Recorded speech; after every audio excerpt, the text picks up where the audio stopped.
To make a strong base, apply plenty of glue. Keep stacking and press down firmly to bond the layers.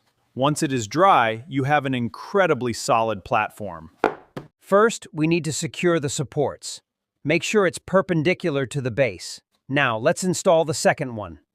Line up the holes for the shaft, and it spins perfectly. Let's pass the shaft through both supports. It should glide in smoothly.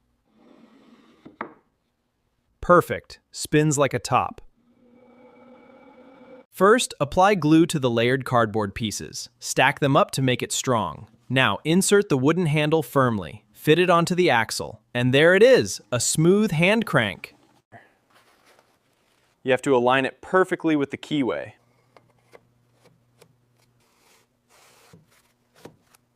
There we go, fits like a glove.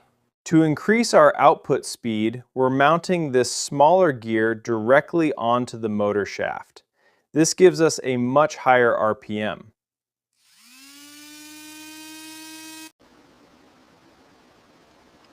Let's align these gears. Now we rotate slowly to verify smooth meshing. Perfect. Let's secure the motor. Apply a generous amount of hot glue.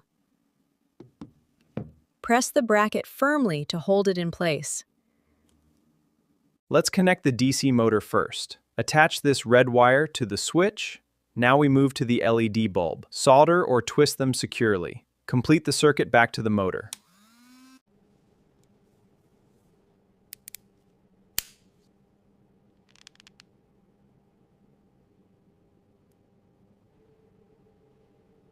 First testing attempt.